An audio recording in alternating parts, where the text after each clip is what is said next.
แล้วอร่อย แล้ว เอาไป มื้อนี้ข้าวปุ้นอันนี้เป็นหม้อนี่เป็น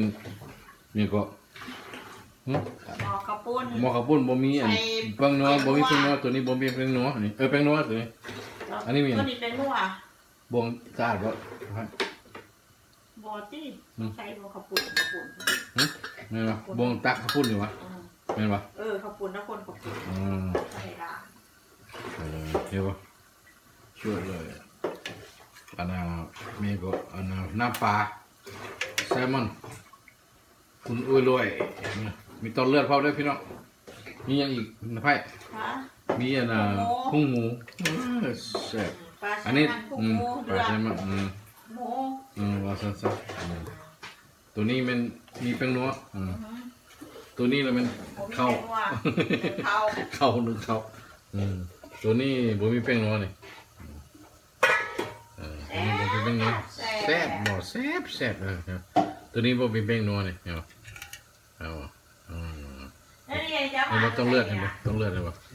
อันนี้จะมา แซ่บหลายพี่น้องโอ้ต้องเลือดอยู่ฝรั่งเศสนี่แซ่บหลาย นี่ไง ตัวเลือดเขาเจ้าเฮ็ดคักเด้แบบ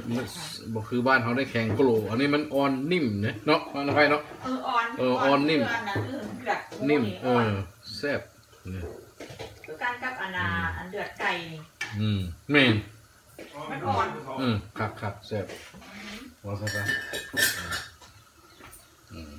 อันนี้แม่นหัวล้าน อันนี้เป็นทอดมะกล้วย บะกล้วยกับกล้วย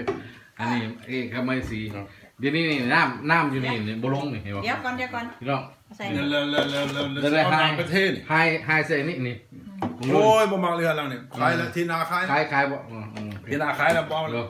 ของน้ำตาล น้ำสั่น มาล่อมึงมาสิซื้อซั่นโอ้ยบ่ซื้อแล้ว บ่ซื้อหรอก ซื้อแล้ว หน้าไข่เขา เห็นบ่ ที่นาขายขึ้น ตักไปทิพย์ ขายขึ้น จะไปทอกข้างนอกไปเห็นบ่เห็นบ่ ออก มัน นอก เรื่องงานพุ่นน่ะเห็นบ่มันตันแล้วเฮาเข้ามาน่ะมันตันพอแห้งแล้ว แต่ว่าเฮาหากมานั่นมาบอกนี่เราไปทอกเต็มเลยเห็นบ่ ออกหน้าเทียม นี่เห็นบ่ว่าซั่นซะนี่อาหารแต่มาพี่น้องมาไปเที่ยว อันนี้อยู่บ่ได้ไปเที่ยวเฮ็ดหยังกินสู่หมูกินกระปุ้นน้ำปลานี่อาหารบ่ได้ เจ้าชีวาจังไรเขาใส่เศรษฐีในประเทศน้ำนี่เนาะเขาไม่ใส่ปืนใส่เศรษฐี ใส่เสียทีเลยอันนี้กระปุ้นนี่อยู่เมืองฝรั่งเศสเนาะแม่นฝีมือซูชิวงแล้วก็ดวงเวลาแล้วก็นางปอกแล้วก็น้ำไผ่แพตตี้กับพ่อเฒ่าไม้ฝีมือเด่นแม่นบ่เด้ว่าซะจังนั้นกินแล้วเด้อกินแล้ว นี่เอามาไหนบ้าง ฮะ เอามานี่ เอามาเลย จะเบิ่งอันอยู่ฝรั่งมันบ่คืออยู่อเมริกาเด้อเฮ็ดน้ำแข็ง เฮ็ดน้ำแข็ง เฮ็ดน้ำแข็ง น้ำก้อนสิ น้ำก่อน น้อย เด็กจะคืออันนี้บ่นี่ บ้านเจ้ามีบ่ บ้านเจ้าอยู่นี่บ่ว่าซั่นซะ ว่าสักใครใครให้แน่ เปิดมาเอาตัวนี้บ่ ตัว ใส่ มันตัวไรบ่ได้ข้างกันตัวแม่ น้ำก้อนบ่แม่นน้ำก้อนดิบ่เนาะ แม่นตัวนี้น่ะเป็นน้ำก่อนอันนี้เฮ็ดน้ำก่อนอันนี้ แม่นสม แต่มันตู้เย็นมันนั่นแบบคือเฮือนข่อยนี่ นี่เพื่อเฮ็ดน้ำก้อน ว่าซั่นซะ ว่าซั่นซะตู้เย็น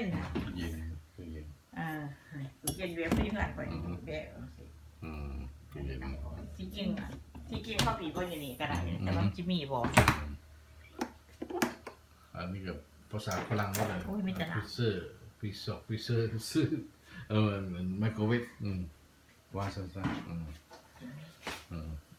แล้วไผสิเฝ้าอันนี้บ่ เฮ้ยมือเขาแล้วเฝ้ามือเขาแล้วมือเขาขึ้นนั่นจังเสีย